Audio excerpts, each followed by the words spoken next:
honey. Hey, how you doing? You know, you were yawning every few seconds up until I tried to make you yawn. And then all of a sudden, you just have so much self-control. That's because I tried really hard. Oh, yeah? Yeah. I think you're going to probably yawn here in a minute. You don't know my life. I do know your life. I live with you. What? You ready to learn about the Bible? Yeah. What are you teaching us today? Oh, I'm going to be teaching you all of the things about the start of Molasses' reign. Oh, Molasses? Molasses. Okay. Yeah. He was brewed right in Tennessee in, the BC time era. So, anyways. you don't really brew molasses, but okay. Whatever. Mm-hmm. Anyways, so heathens. Last time he died, we all know this. His clock ran out. And you know how he loved to wear that big-ass clock around his neck? Well, so he had to wear that clock around his neck because he had to set it for his additional 15 years. Oh, yeah. So, it counted down. It did. Once it got to 0, he got snuffed out. Yep. So anyways, he's dead. But his son Molasses takes over. And he reigns for 55 years. These were not a good 55 years, though. They actually fucking sucked, okay? I don't know why God allowed him to reign for 55 years and some of these other fucks out there that were pretty decent rulers, they ruled for 15 years or something like that. Or a year. Or 3 years. A year, 3 year, whatever. Mm-hmm. This guy ruled for 55 years. And boy, did he fuck up big. All right, for one thing, Molasses, he returns to sucking other gods' dicks. Molasses made a bunch of pagan altars and basically just shit on God every chance that he could get. He painted this really weird mural of starry-eyed gods with their dicks out. Molasses then killed his own son for back-talking him. He also regularly went and saw palm readers and sought out witches for dank spells and shit. God was fucking pissed, and that is such an understatement for how fiery mad God was. I mean, at this point, you would think that he was the devil. Shit and fire. He shit fire. He pissed holy hot Satan piss. I mean, he did everything. Molasses, he had a very make Judah great again theme by being the absolute worst ruler and doing all of the bad things. He slaughtered his own people and painted the entire town red with their blood, while screaming, "What you gonna do about it, God?" And he's probably got some kind of hose that he's spraying everything with. He was just proven that he could go onto the middle of Fifth Avenue and shoot somebody with no consequences. Yeah, or line them up and slaughter them and then paint their houses with their blood. God then proceeded to shove his hand up a bunch of guys' asses and use them as prophets. He had them say that God was going to wipe them like a dirty asshole. The end. How in the hell did you manage to end that on like a dirty asshole? He's gonna wipe the floor with them like a dirty asshole. You're just gifted. You're not supposed to wipe your asshole on the floor. Oh well. I mean, it's God. He can do whatever the fuck he wants. He just got done shitting fire at him. You think that he's not gonna wipe his ass? I think we're gonna have to read the scripture. What? Mm-hmm. Okay. Okay.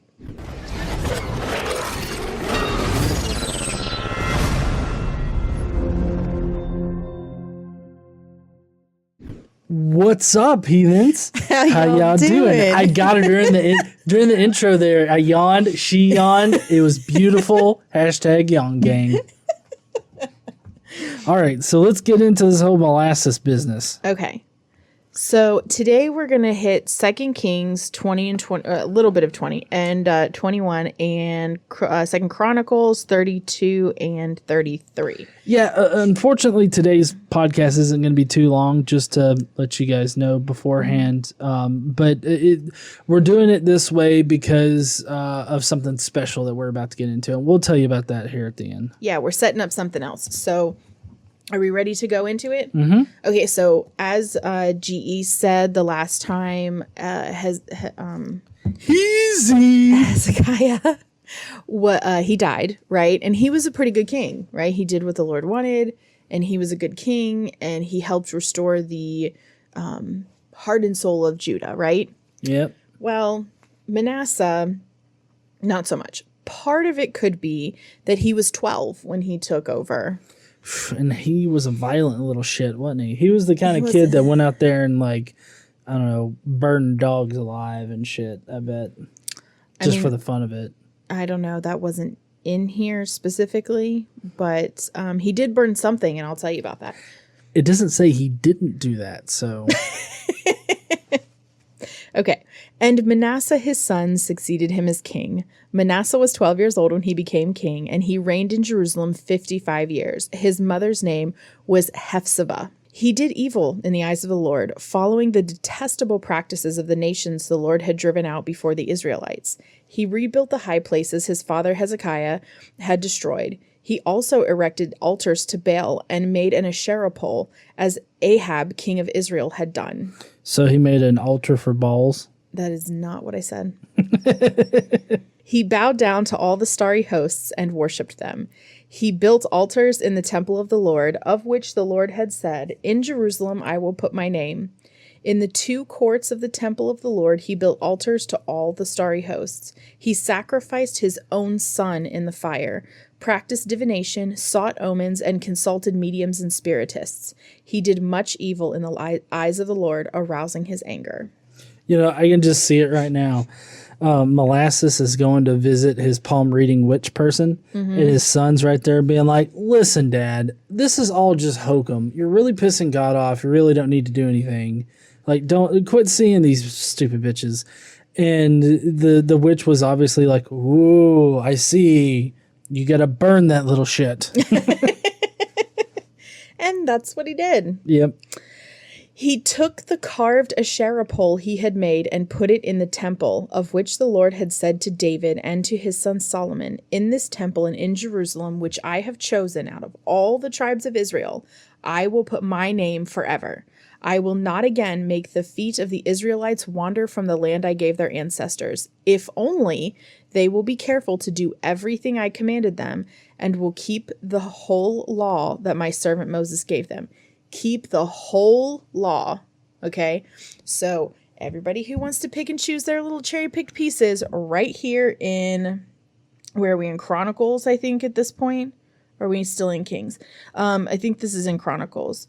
The whole law, right? The whole law that my servant Moses gave them. But the people did not listen. Manasseh led them astray so that they did more evil than the nations the Lord had destroyed before the Israelites. So, like, these people are worse than the people that were there before the Israelites ever got there. Wow. That's pretty bad. That's pretty fucked up, right? Yeah. Moreover, Manasseh also shed so much innocent blood that he filled Jerusalem from end to end, besides the sin that he had caused Judah to commit, so that they did evil in the eyes of the Lord. Now, this is an interesting point, and I didn't start out with this, but I want to... In this book, there are little gray boxes that the author of this book kind of gives a little summary and their thoughts about stuff at the beginning of each section. And in this one, they say, "The fibers of faith are so fragile that a single misguided leader can entice the hearts of believers to worship lesser gods." I find that incredibly funny how they refer to them as lesser gods, as if there's a multitude of gods, which this goes on to how the Jews or the Israelites were henotheistic and not monotheistic. Right. Monotheism was actually something that got worked into the religion with Christianity. That's where it shifted from, one supreme God amongst all these other gods, and you worship the one supreme God, right? And then with Christianity, it shifted to there's one God, and then there's these lesser divine beings that exist. And so it amazes me how there's still this idea that they were monotheistic, but yet they have language in this that they express that shows that there were other gods out there known to them. It's just that they were quote unquote lesser gods. Yeah, see, that's the part that sticks out to you and the part that sticks out to me, because we've seen through through the Bible so far that they definitely believed there were other gods. They just weren't. So we know that. But the thing that sticks out to me is that they talk about how their faith, the fibers of faith, are so fragile that one person can come and knock them all off. Yeah. You know, I mean, I just think that's crazy, especially with how Christians talk about, I mean, not even just Christians, but a lot of religious people talk about today how strong their faith is, you know? And so, but here, back in this time, apparently the fibers of faith were so fragile that just one leader could knock them all astray.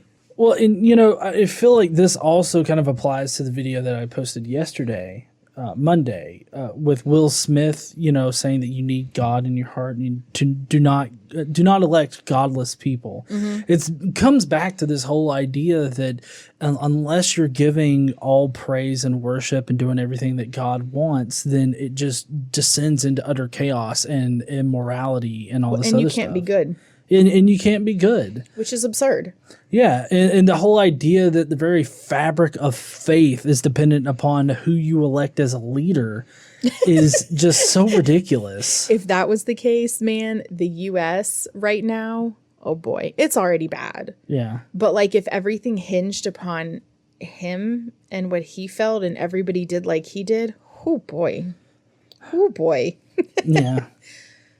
Be a mess. You know, I think that there's a really good parallel between fucking Molasses here and Donald Trump.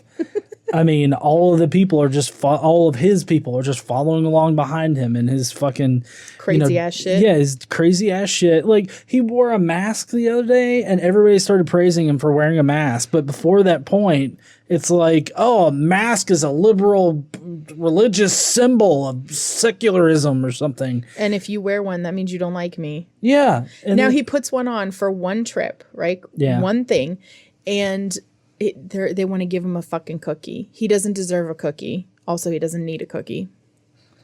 Yeah, I agree.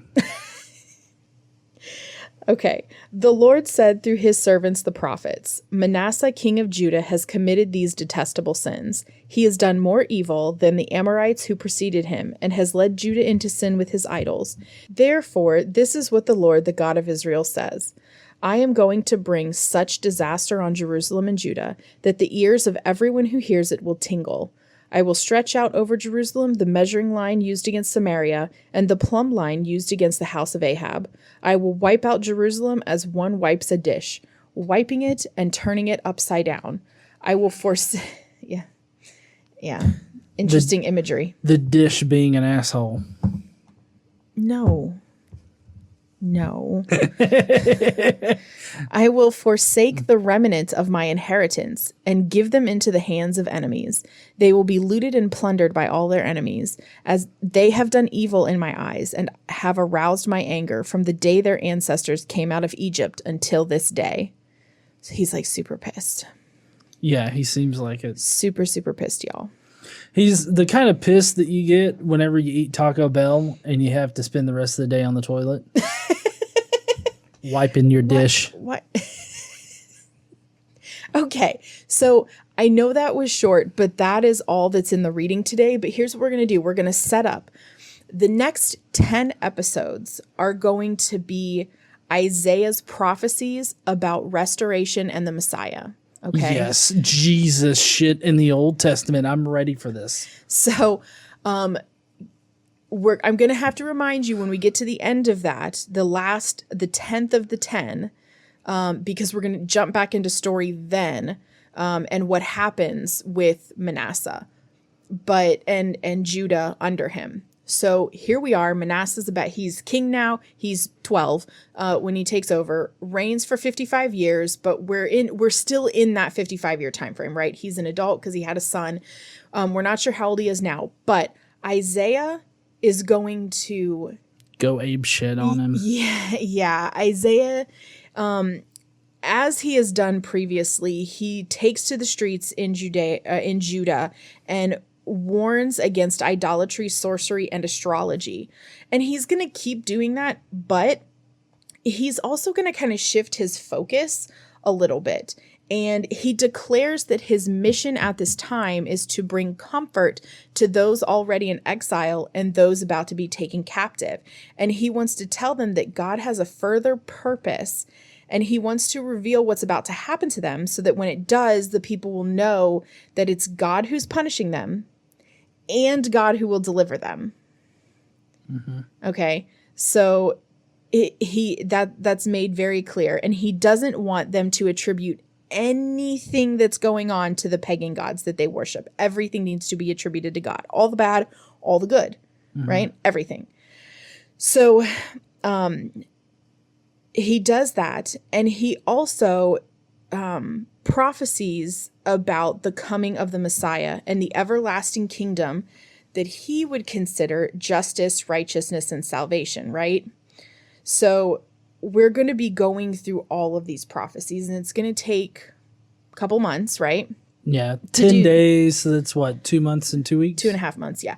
It's going to take 2.5 months of episodes to get through all of the rest of these prophecies about restoration, what happens after these prophecies, and with Manasseh and the end of the Manasseh story, and the prophecies of the Messiah. So we're going to be in Isaiah for a while after this. Okay. So we're like we laid out, we're going to be talking about Isaiah and all of his prophecies concerning Jesus. And I'll try to give you guys the best kind of, contrast and sort of an academic look at it, because like all of these prophecies and whatnot, on the one hand, were written by the author to mean different things than what the later Christians meant them, interpreted them as. So there's a bit of nuance here between what was meant by the author and what the Christians ended up interpreting them as. Mm-hmm. So I'm going to, hopefully I can provide you guys with really good insight into the contrast of those, that subtle nuance. Yeah. And, Christians view these portions that we're going to read in the next 10 episodes as a solemn warning to people who would continue to be unrighteous, but also as a message of hope to all sinners who are willing to acknowledge their guilt and repent and live their lives in service to God. Right. Yeah. Okay. All right. Well, heathens, we appreciate y'all being here today, listening to this very short Bible podcast. If you enjoyed the Bible study today, please let us know down in the comments. We'd really love to hear what you guys think of Molasses and his assholery. Let us know down below. Hey, while you're down there, why don't you smash that like button and subscribe if you like this kind of content. Don't forget to stand up and use your voice. Bye, heathens. Bye, y'all.